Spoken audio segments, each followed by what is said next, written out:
you're just gonna cut off the song while I'm jamming to it.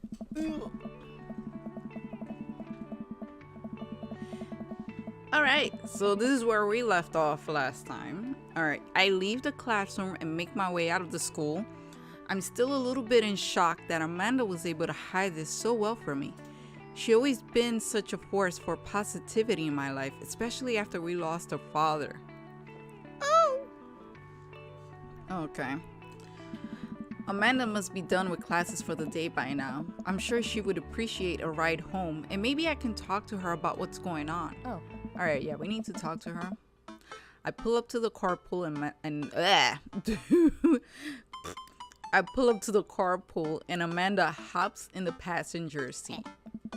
So, did you have fun gossiping about me? Girl, we need to talk. Mr. Vega and I actually just gossiped about our celebrity crushes.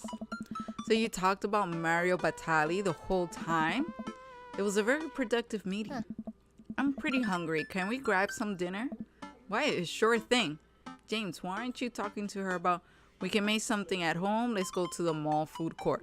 All right, there are two, just FYI, that I noticed from the pictures. There are two daddies we have yet to meet. But let's go to the mall food court. See if there's anybody new we get to meet.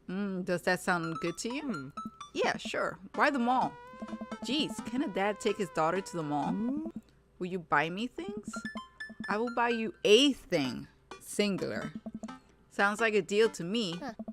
We drive in silence for a short while. Amanda plays a game on her phone. I should say something. Yeah, you should. You know, sometimes when a kid gets older, they find that they have to keep things hidden from their parents. And that's okay because sometimes that's what kids do. And that's okay. But also sometimes it's good to have the parents' perspective because, you know, maybe the parents have also dealt with similar situations. And maybe they're a little cooler than you give them credit for. Anyway, what I'm trying to say is that it's good to share. Love you. Okay, so he's pretty much trying to guilt trip her. Have you been reading my tweets? I mean, your dad, just freaking say it. Just flat out say it. You have a Twitter? Huh? What? Never mind. Look, sweetie, Mr. Vega said you haven't been participating in class and that you're not turning in things. Oh, I'm fine, Pops. Senioritis and all that. I thought you liked Mr. Vega's class. It's fine. He's fine. We pull up to stop a light and I Amanda, she's still texting. Jeez, I want you to know that you can talk to me about anything. Dad. Uh-huh. I can tell that whatever it is, she doesn't want me knowing about it. That's frustrating. I heard Emma R is going to that fancy art school in California. That's exciting. Yep. Are you bummed that you guys aren't going to the same school? It could be that she's depressed about not getting accepted to the school that she wanted to go into, and she just like gave up. Like, what's the point? That could be it. Yep. Amanda keeps texting. She stifles a laugh.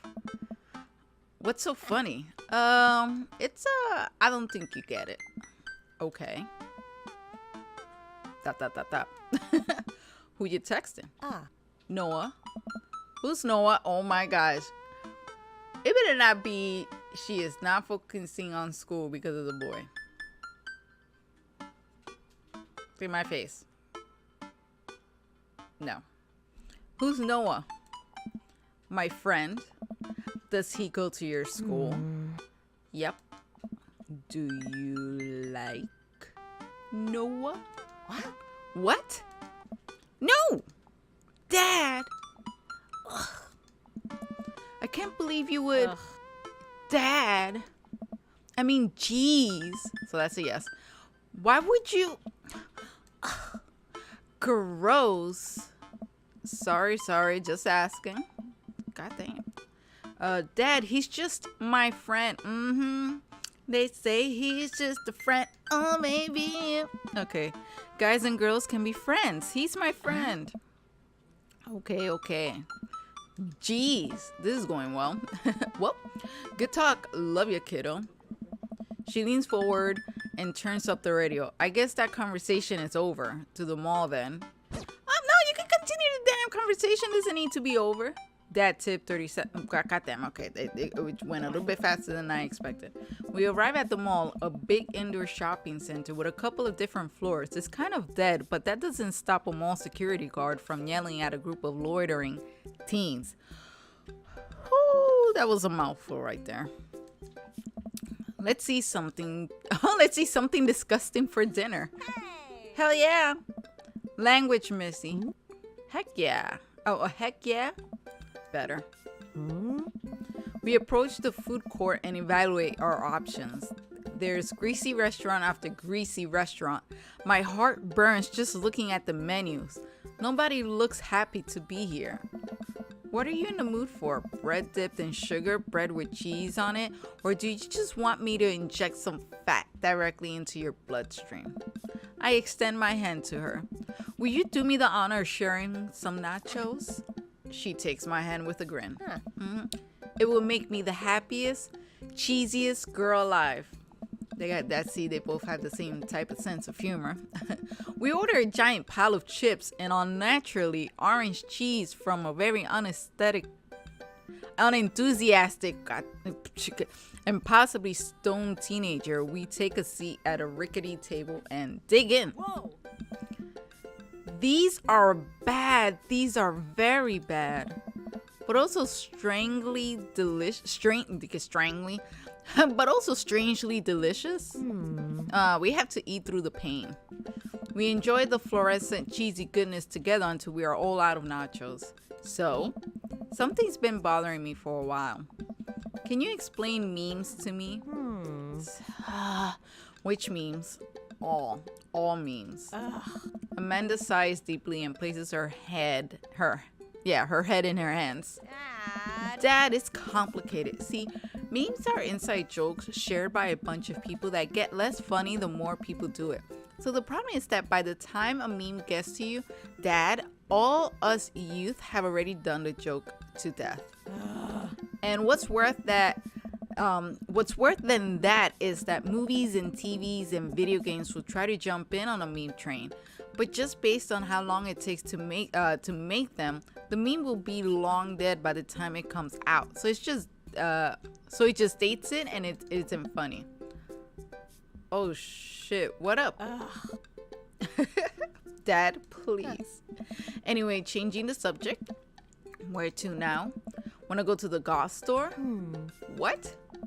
You know, the one that's all black and tries to establish itself as anti-establishment despite being an exact representation. Okay, let me drink some water.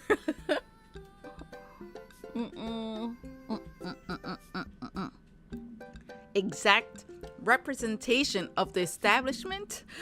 Man, that would have been a nice mouthful to say, but damn. I don't know what store you're talking about. Oh, are they talking about Hot Topic? I'm saying it. I said the name of the store.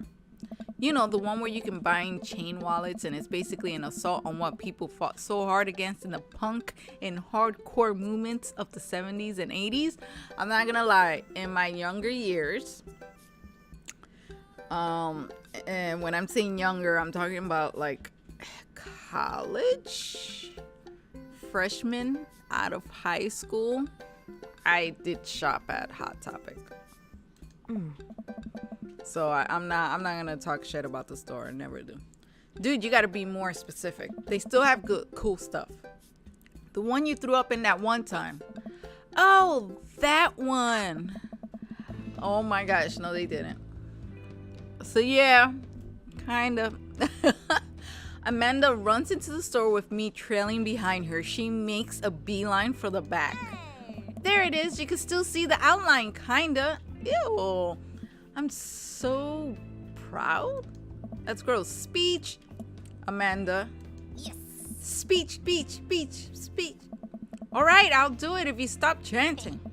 Amanda stops immediately. I clear my throat. Thank you all for joining us here today to commemorate in a historic moment that would forever shape history. On a day very much like today, some 5 years ago, our very own Amanda Ann Dean had too much blue raspberry slushy and on an outing to the mall. After begging her father to take her to Dead Goth and Beyond to buy rainbow suspenders, she proceeded to throw up all over a display of My Chemical Romance merchandise. Oh my god. Her loving father then had to pay for said merchandise, which to this day remains among our possessions. Thank you. Oh, Amanda is moved. She begins clapping, slow at first, then faster and more vigorously. Several other patrons turn their heads. One of them also starts clapping. I bow my head. Oh, hey, chain wallets. Girl, go for it. While Amanda busies herself looking at band t-shirts, I try to find something of interest to myself.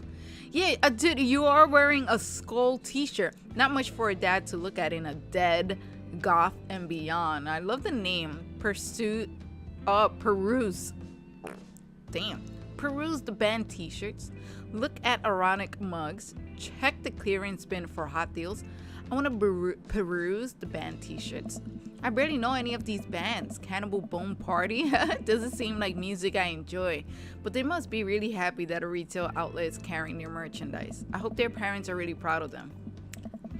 Look, this is very important to me. Oh!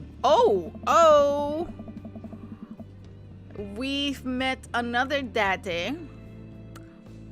A vampire. I overhear a stifled argument over the cash register. An older gentleman is carrying a garment and showing it to a bored-looking cashier with pink hair. I can see that. Don't know what to tell you, dude. I just work here. Oh my. Oh, listen. When I bought this online, the website said this blouse was Victorian-inspired. However, when I received it, it clearly held the trademark of Edwardian dressage. Do you want a coupon?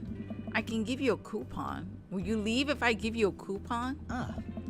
Is there a manager present? People have to know what they're buying. I mean, he's not wrong.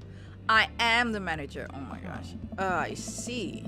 Well, it would seem that I will have outstayed my welcome. Good day, shopkeep. Your superiors will receive a strongly worded letter by post. Whatever, Jude. The man whirls around and storms out, his literal cocktails trailing behind him. I can't tell if they are Victorian inspired or Edwardian in nature. Amanda trots up to me with a t-shirt in her hand. Oh boy, here it comes. Hey, Datron 5000. Yes, I'll buy it for you. Wow, that was easy, thanks. At least it's only one this time. Oh yeah, he did say one. Amanda plops the shirt onto the counter and grins at the cashier. I love your hair. The cashier says nothing and rings Amanda up, radiating hatred. I hand her a 20. So what was that guy's deal? The cashier rolls her eyes so hard I'm worried she'll pull something. That's Damien. He's in here all the time. He's obsessed with Victorian fashion or whatever. She hands Amanda her bag and it's clear the conversation is over. We make our way out of the store and head to get some rest. I did not expect to meet him at a, Death something and Beyond. Death, the Goth and Beyond. Amanda and I sit on the couch trying to find something to watch over bowls of ice cream. Damn, their freaking place. Ooh, I see Xbox controller over there. Oh, cool. Long Haul Paranormal Ice Road Ghost Trucker is on. Your favorite, right? Oh, hell yeah. They have to make it over the Canadian tundra before the ice road melts, but also they're hunting ghosts. Also, the trucks are haunted. This is an episode I've already seen, but it's one of the best. Colum and Flint Dogbone, oh my gosh, the twin brothers truck driving and ghost hunting duo find themselves in the greatest peril yet. Oh no! The ghost done got control of the truck. I can't steer on them damn ice roads. What the hell? Let me use this EVP meter to try and communicate with the spirits. Flint, we're about to die. Ah, almost got it. If you listen carefully, it sounds like it's saying, "You're going to die." That's because we're about to die, you. This is art. The episode ends and Amanda excuses herself to go and start arguments on the internet. Oh, great. She a troll? Whatever, does she troll?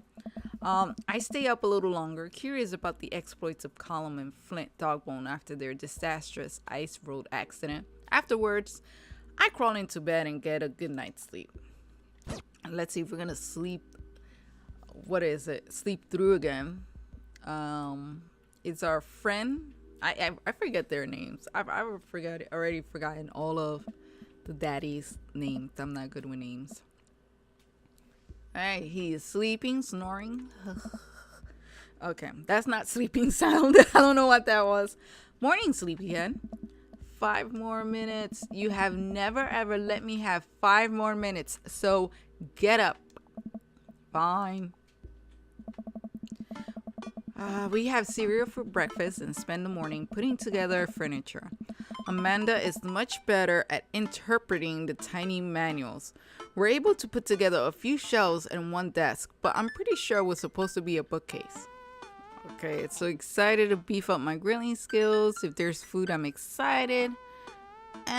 You know what? If there's food, I'm excited.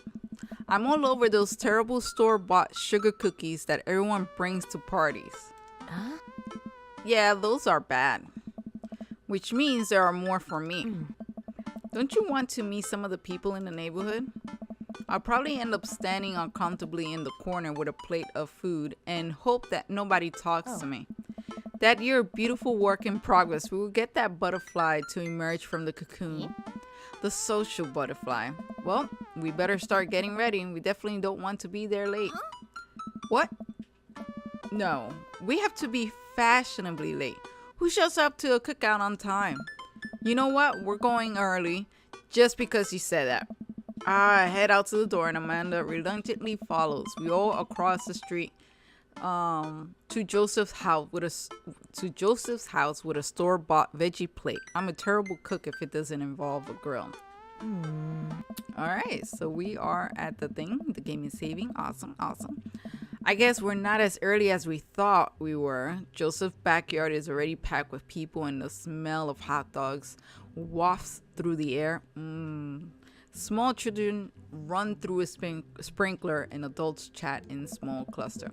I set our veggie plate down on a table next to the other veggie plates. Huh? Hey, there's Joseph. I wave to get his attention. The moment he sees us, he jogs over, arms open wide. Welcome. I'm so glad you two are here. And you brought veggies. Let me introduce you to my family. Kids, come on over. This is Chris, my eldest. Hi. Damn, this is Christian and Christy. They're twins. Oh my gosh. They stare creepily and say nothing. Then, of course, there's our youngest, Krish. Wait, where is Krish? Maybe Mary put him in his crib. Oh, and how could I forget my lovely wife, Mary? I was gonna say, I wonder what their religion is. If everybody's Chris.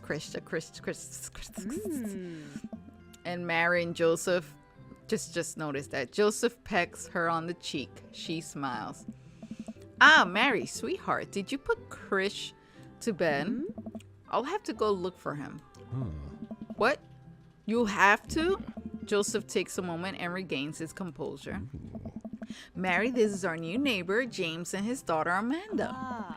I'd shake your hand, but I have a glass of wine that I need to tend to. Ew, I love her. Nice to meet you, Mary. Charmed. Well, I have to go over there now. My wife has a wonderful sense of humor, but please, you two enjoy the barbecue. All the guys are all really excited to meet you. Here, let me introduce you around. Oh, okay. Getting introduced around. That was a hearty. This is Robert. He lives just across the way. Oh my gosh. Here he is. The mysterious guy that we couldn't stop looking at. Okay. A haggard man nursing a glass of whiskey eyes me up and down. Hey, he's looking at me up and down. Listen, I know you're trying to check out the prize and stuff, but nah. My daughter Amanda is right there. So, what's your problem? Hey, I'm James. It's nice to meet you. Oh, James, you're being so nice. He takes a long swig of his drink. Charmed. Oh, yeah. James and his daughter just moved in next door. Cool. If you ever need recommendations on where to get a drink in this town, Rob's your man. Oh. I told you not to call me Rob. Right, got it. Robert ambles away without saying goodbye. He's not really a people person. Wow, I think I've actually met everybody else. Great, I bet you're excited to get to know everyone better. Hope you both enjoyed yourselves. Oh, we're gonna really mingle? Amanda and I mill around and try some of the food spread out on the table. I pick at some deviled eggs. Amanda grabs a small paper plate and immediately begins piling it with baked goods. I don't want to have to make friends. Oh. Come on, Dad. Who are you gonna party with when I go off to school? But I don't want to have to do pleasantries. Dad? They're gonna talk about weather. Oh, do it. Make a friend. But how could I possibly abandon my only child at a social function? That's bad parenting. This plate of cookies is my new dad. Bye. Bam. Okay, she's really pushing you to, be an adult and socialize. But I totally understand him because, Awkwardmillie is the name. Amanda shoves me into the center of the yard. Oh my gosh. And well, here goes nothing. I look around the party and am surprised to see some familiar faces. I can just see him like in the middle, like there's just a crowd of people and he's just like in the middle. And he's like, what the fudge? Oh my gosh, I forgot to put on my bracelet. No wonder I felt weird and out of place. Isn't the now see, so far this is he's like my favorite, one of the ones for James. Isn't that the barista from the Coffee Spoon? So let's see what else, if we have anything more in common with this guy, what a cool guy and mysterious. Wait, you think he's cool and mysterious? I mean, I know he's not a people person, but I mean, he was kind of rude. You could still be mysterious and, not much of a people person and not be an asshole, Didn't that guy throw a frisbee at my head? Yep. Isn't that the guy who was throwing a fit in Death, Goth, and Beyond? All the Daddies. Isn't that Amanda's teacher? Oh, hey, I know Craig. Oh my God, but wait a second. All of these people live in our cul-de-sac? That can't be right. I'd better investigate. Ooh, what's going on? Burger time. That's usually what I do. I go for the food. Because food never hurt anyone. All right, let's talk to I know Hugo, that's the teacher. I really, okay. Talk to Robert. Craig is he the college friend? Let me talk to Matt, Hugo, and Craig. See what's going on. No way. Oh. They just pop. Now I don't know how to speak English. Matt, Hugo seem to be embroiled in an intense discussion. Craig looks on, smiling politely. I walk over to say hello. Craig, you're so nice. Well, I don't think it's fair to try and compare two art movements like that. Periods in art only exist because they are a unique byproduct of the social and political climate of a time and place. And try to make something like, say, the Rococo period and compare it to postmodernism in America, you're completely disregarding the context in which a work of art is created. Matt and Hugo seem to be so busy talking that they don't notice me. Craig leans in. Dude, I have no idea what's happening. Listen in on Matt and Hugo. Let me talk to Craig because he seems left out. I turn my attention to Craig, who seems a little more attentive to my existence. Okay, let me stop. How resistance training go the other day? Oh. Great. Little River here is a great cheerleader, aren't you, tiny bro? Craig grabs River's arms and waves them around. You can do it, Dad. I'm so proud of you. I'm so sorry for pooping on you. Ew. She must be a handful at that age. Oh, there always are. Hey. But it's so worth it. Craig grabs River's arm again and waves them around. Oh. Also, I'm sorry for throwing up on you, Dad. How you settling in? Almost done. The new place is perfect. I never get too comfortable. I feel like I never get too comfortable is the most honest response. But I'm gonna say, yeah. With the way his personality is, because that's his bro, Craig. That's his friend. You never know when they're coming. I can't get too cozy in one place. And I need to have a go bag near me all times. Burner phone, hair dye, fake passport. You know the deal. Stay on your toes, bro. James, how are you liking the neighborhood? It's pretty nice. Everybody's been super friendly. Seems like your daughter's fitting in just fine. Matt points across the yard to where Amanda, Daisy, and another young girl are playing. They're all sitting cross-legged in the grass, picking weeds and weaving them into little flower crowns. It's pretty adorable. The girl I don't recognize jogs over to us. What is it, sweetheart? It's a flower crown. I thought you look cute in it. Oh. Well, there's only one way to find out. Matt takes the flower crown and places it on top of his head. Hey. Am I cool now? The girl stares at him, thinking it over. Nope. But you're slightly less uncool than you were before you put it on. Hey. Hey, James, this is my daughter. Hello. I'm Carmencita. Aww. Because I know someone named Carmen. And she's been called Carmencita before. Amanda comes over with Daisy in tow. Dad, look, I'm making friends. Yeah. Are you making friends? You better be making friends. Yeah, actually, Amanda, you remember the cool barista from the coffee shop? And my old college friend and your teacher.